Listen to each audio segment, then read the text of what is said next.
We'd like to thank Montecito Bank and Trust for their generous support in making Scam Squad possible. I'm Patty Teal. And I'm Deputy District Attorney Vicky Johnson. Scam Squad is up next. Sound off. 1, 2. Sound off. 3, 4. 1, 2, 3, 4. Scam Squad.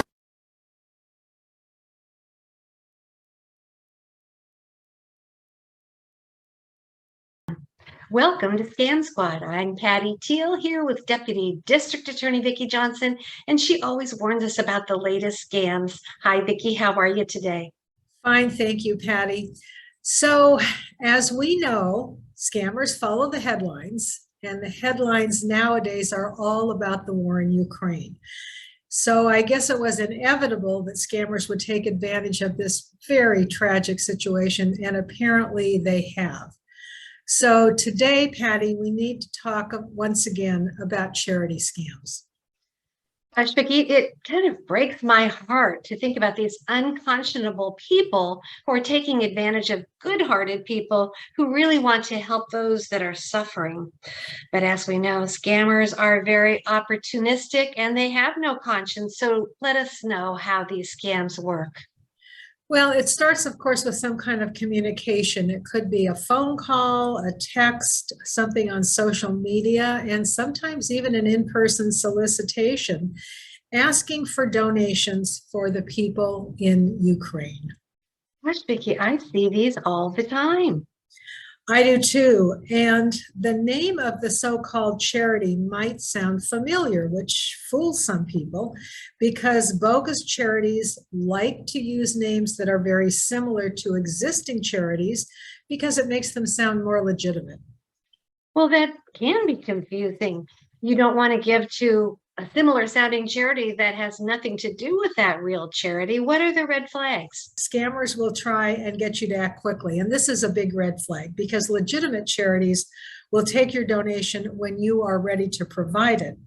Also, you need to be suspicious if the charity makes exaggerated claims, like saying something along the lines of 100% is spent on relief. We know that charities have some overhead and some administrative costs.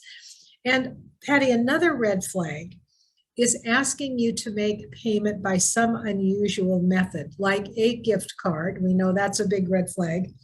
A payment app by text. Although these charities or these fake charities might also ask you to send money in the more traditional way by cash or check or credit card. It is confusing. What would be the safest way to pay if you are confident that you're dealing with a legitimate charity? Well, it's always said that the safest way to pay is by credit card because credit cards carry greater consumer protections. And if you get scammed, there's a chance that you might be able to reclaim some of your money. Yeah, and what is so sad is that legitimate charities do need our support and they lose out when scammers take our money. You've told us this before, but where can we go to find out if a charity is legitimate? That's a good question, Patty, and whatever the cause, whether it's help for Ukraine or help in some other disaster area, you should always research a charity before you donate.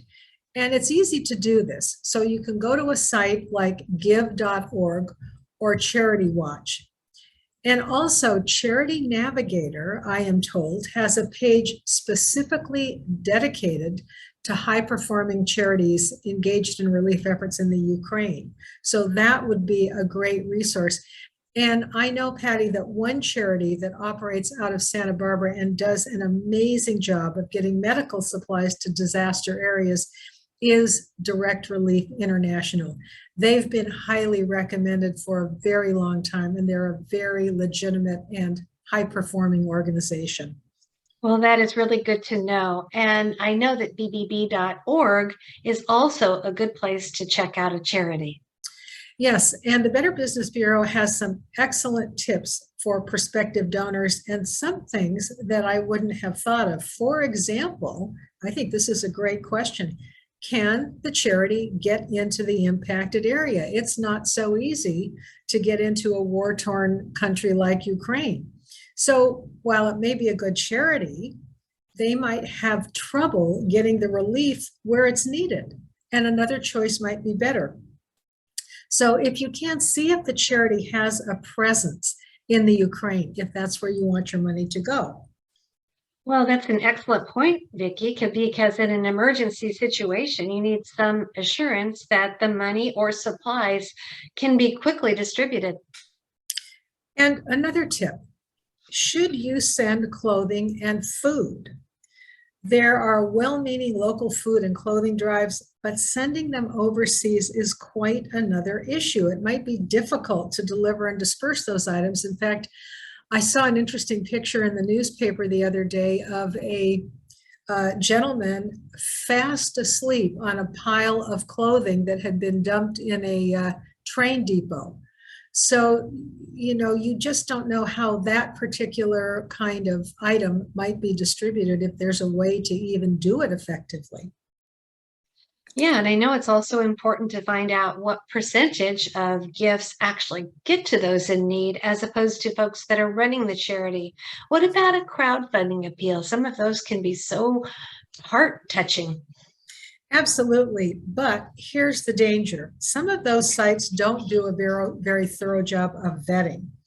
So, for example, a person or a group of people might be inspired to start a GoFundMe app, but then what? What happens after they've gotten together some money? Do they have a plan for where that money is supposed to go? Have they designated a charity? So lots of questions need to be asked. The safest route is to give to someone or to some charity that you already know and trust. And Patty, another thing to find out, does this particular charity have experience in emergency relief? Charities that have that experience are the best bet for getting aid to those who need it quickly. Well, those are all good things to consider, Vicky. Any other tips? Well, the FBI has some suggestions. First of all, beware of copycat names, and we've talked about that. Don't click on unknown links. We've said that many, many, many times. Don't provide personal information in response to an email, a robocall, or a text. We've talked about that before. If the request is for gift cards, virtual currency, cash, wire transfer, you know that it's a scam. This is from the FBI. If you want to donate, use a credit card or a check. So again, a lot of common sense suggestions we've heard about when trying to avoid other scams. So Vicky, I have to tell you, last week somebody came knocking at my door, and it was a charity of some sort. And when I asked him to leave the brochure with me to look it over so I could see what I thought about it, he wouldn't leave it with me.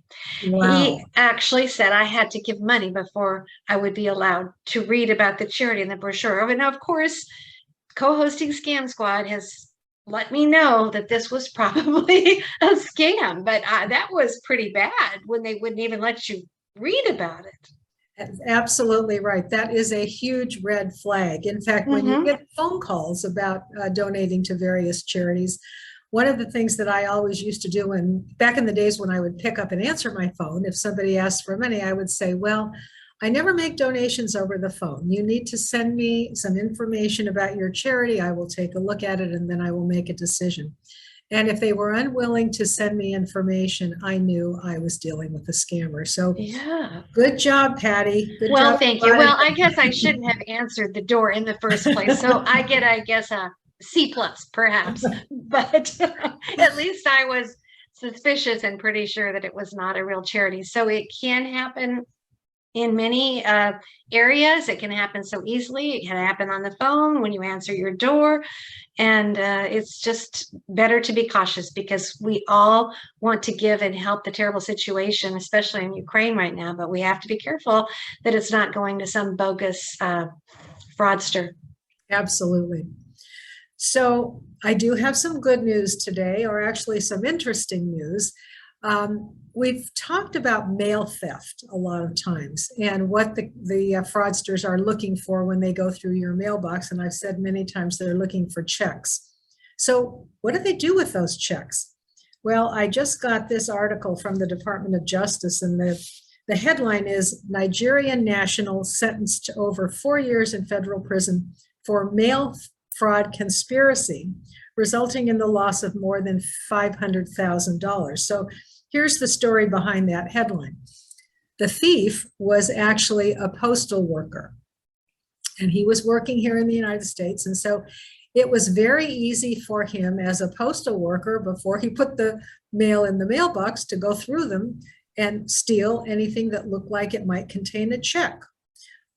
So he stole bank checks, credit and debit cards.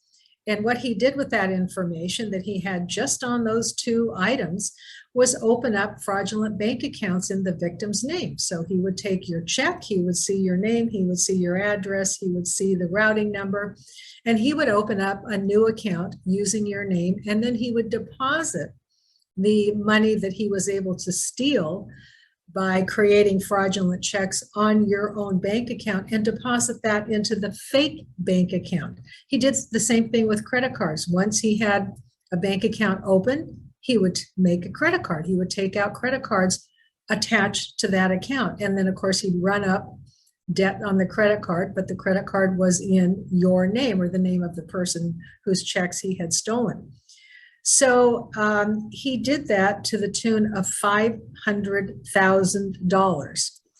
And this is just an example of how somebody with a little bit of information, and by stealing your mail, and they don't need to steal that much, and just drain your bank account and open up credit in your name and create all kinds of problems for you. So I thought it was an interesting sort of demonstration of how mail theft works.